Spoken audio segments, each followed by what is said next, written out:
Welcome to Inspire and Learn, where history meets storytelling. Today we're heading into the heart of one of the world's most iconic cities, New York. But not the New York of skyscrapers and selfies. We're talking about nostalgic history, the kind that whispers through alleyways and lives on in subway tiles and cobblestones. So grab a coffee, sit back, and let's dive into 10 nostalgic facts about New York City you probably never knew, but won't forget. Right then, New York City. The Big Apple. The city's so nice they named it twice, which is frankly a bit redundant. It's a place where you can get a Michelin star meal at 2 in the morning, or get screamed at by a man dressed as Elmo for not tipping him for a photo you never asked for. It's a chaotic, beautiful, infuriating, magical concrete jungle.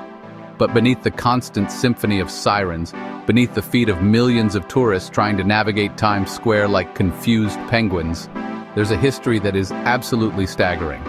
A history that's been paved over, built upon, and occasionally, just occasionally, preserved in the most unexpected places. And that's what we're digging into today. Not the history you learned in a textbook that put you to sleep faster than a C-SPAN marathon, but the weird, the wonderful, and the downright unbelievable stories that make New York, well, New York. We're going to peel back the layers of this magnificent urban onion, and yes, it might make you cry a little, but hopefully from sheer astonishment. From forgotten communities to lighthouses in disguise and mail being sent via a makeshift zip line, the city's past is a treasure trove of incredible tales. So let's get started before another luxury condo erases a piece of it forever.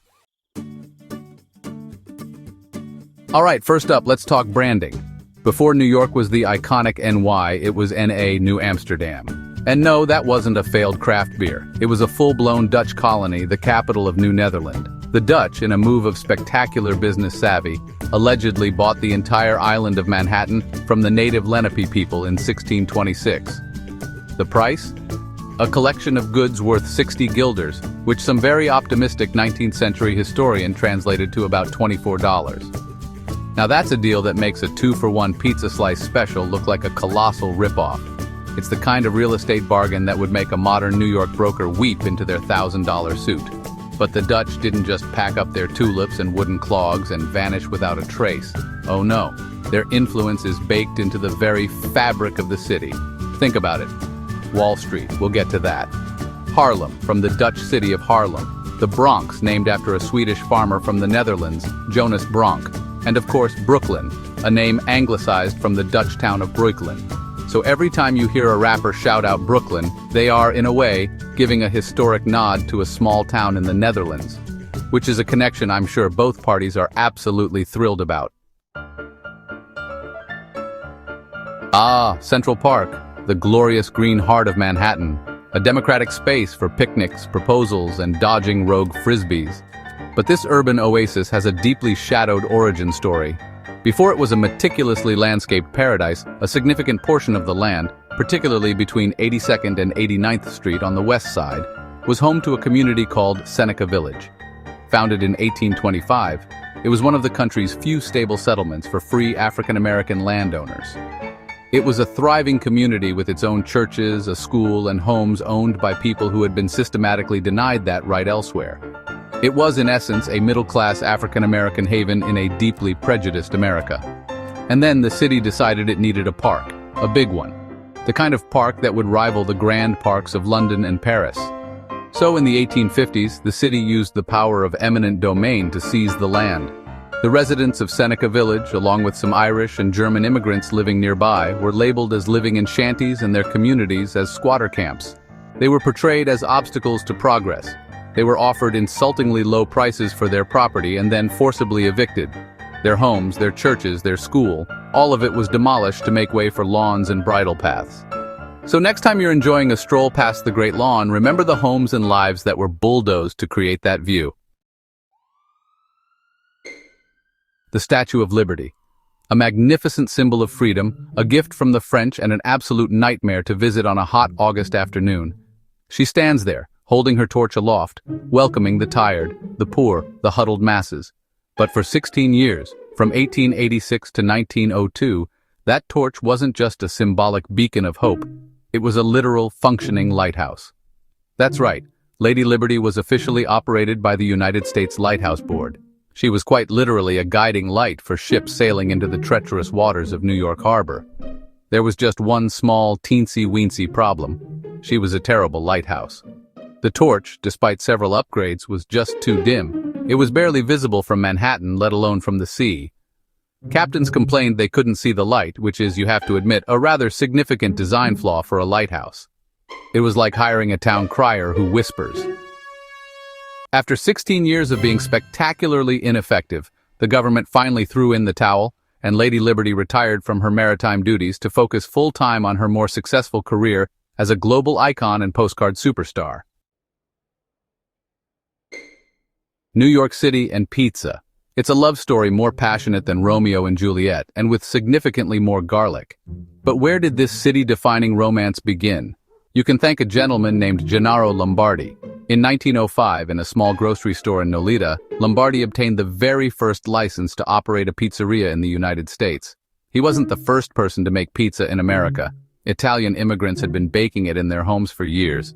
But Lombardi's was the first place you could legally walk in and buy it.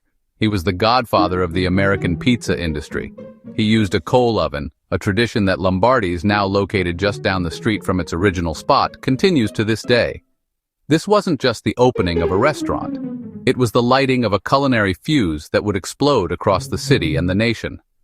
From that one small shop, an empire of cheese, sauce, and dough was born, leading to dollar slices, deep dish debates, and the unshakable belief of every New Yorker that their corner pizzeria is, without question, the best in the world. And it all started with one man, one license, and one very, very hot oven. The New York City subway, a place of screeching brakes, mysterious puddles, and performers of questionable talent. It's functional mostly, but rarely would you describe it as beautiful, except that's not entirely true. Hidden beneath City Hall lies the subway's original crown jewel, the City Hall station. Opened in 1904, this wasn't just a stop, it was a statement. It was designed to be the magnificent showpiece of the new Interborough Rapid Transit System, or IRT. It was a subterranean cathedral of transit. Imagine this: soaring vaulted ceilings covered in intricate Guastavino tiles, elegant arches, colored glass skylights, and grand brass chandeliers. It was breathtaking. There was just one problem. Its curved platform was too short for the longer, newer trains that were soon introduced. As other stations got busier, the grand but impractical City Hall station saw fewer and fewer passengers. In 1945, it was closed to the public, becoming a ghost station. Today, you can only glimpse its faded glory by staying on the 6 train as it loops around to head back uptown, a fleeting, beautiful secret hidden in plain sight. Wall Street. The name alone conjures images of stock tickers, power suits, and financial chaos. It's a metaphor for global capitalism. But here's a fun fact. It used to be just a wall. A literal, actual wall. We have to go back to our Dutch friends in New Amsterdam in the mid-1600s for this one. They were a bit nervous, and frankly, who could blame them? They were worried about attacks from disgruntled English colonists, Native American tribes, and probably pirates, because pirates were always a possibility back then. So in 1653, Governor Peter Stuyvesant ordered the construction of a 12-foot-high wooden palisade across the northern edge of the settlement. This defensive wall, made of sharpened logs and reinforced with earth, stretched from the East River to the Hudson River. It was there to keep people out. The street that ran alongside this fortification naturally came to be known as Wall Street. The wall itself is long gone, torn down by the British in 1699, but the name stuck. And in a beautiful twist of irony, the street named for a wall designed to keep people out is now the epicenter of a global financial system that pulls everyone in. The Empire State Building, an Art Deco masterpiece, a titan of the skyline, and for a short time during its construction, a makeshift post office with a truly unique delivery system. Building a 102-story skyscraper in just over a year in the 1930s was an unprecedented feat of engineering and logistics. You had thousands of workers, tons of steel, and a constant flow of plans and instructions. Getting blueprints and small items from the top of the ever-growing structure down to the street level quickly was a genuine challenge. Walking down hundreds of flights of stairs was simply not an option. So, the construction crews improvised a brilliantly simple solution. They strung a wire from the top of the steel frame down to a receiving cart on the street below. Blueprints, messages, and even small tools were placed in a container and sent whizzing down the line. It was essentially a primitive, construction-grade zip line for mail. It's a wonderful image. In the midst of building this monument to modernity, workers relied on a system that was one step up from a bucket on a rope. It's a testament to the ingenuity and whatever it takes attitude that built the city. Times Square, the crossroads of the world. A dazzling, overwhelming assault on the senses, lit so brightly you can probably see it from space. It's the home of Broadway, massive digital billboards, and of course, the iconic New Year's Eve ball drop. But for most of the 19th century, this bustling hub had a much less glamorous, almost pastoral name, Longacre Square. It was named after a district in London that was, fittingly, the center of the horse and carriage trade. And for a while, that's what New York's Longacre Square was known for: stables, blacksmiths, and horse-drawn vehicles. That all changed in 1904. The New York Times, one of the most powerful newspapers in the world, decided to build a magnificent new headquarters right in the middle of the square, the building we now know as One Times Square. The publisher, Adolph Oakes, had some serious clout and successfully lobbied the city to rename the entire area in honor of his newspaper. So, Longacre Square became Times Square. The paper even celebrated its move with a fireworks display on New Year's Eve, a tradition that would eventually evolve into the ball drop we know today, a simple name change that completely redefined a neighborhood forever. In a city that famously tears down the old to build the new at a dizzying pace, it seems impossible that anything could survive for centuries. But tucked away in Washington Heights, looking completely out of place amongst the apartment buildings, is the Morris Jumel Mansion. Built in 1765, this is, against all odds, the oldest remaining house in Manhattan. It was built by a British military officer, Roger Morris, as a summer villa with panoramic views of New Jersey, Connecticut, and all of Manhattan. It was the Hamptons' getaway of its day, before the Hamptons were even a thing. The mansion's history is a Forrest Gump of the American Revolution. During the war, it served briefly as General George Washington's headquarters. He planned his army's first major victory, the Battle of Harlem Heights, from within its walls. Later, it was occupied by the British. After the war, it was a tavern, and then in 1810 it was purchased by the wealthy French merchant Stephen Jumel and his incredibly ambitious wife, Eliza. When Stephen died, Eliza married the controversial former Vice President Aaron Burr in the mansion's front parlor. This house has seen more history than most museums, standing as a silent, stoic witness to the birth of a nation and the growth of a city. Finally, we come to a structure so iconic, it's practically a character in the story of New York, the Brooklyn Bridge. When it was completed in 1883 after 14 long and often tragic years of construction, it wasn't just a bridge. It was a miracle of engineering, a symbol of American ambition, and a profound statement about the future.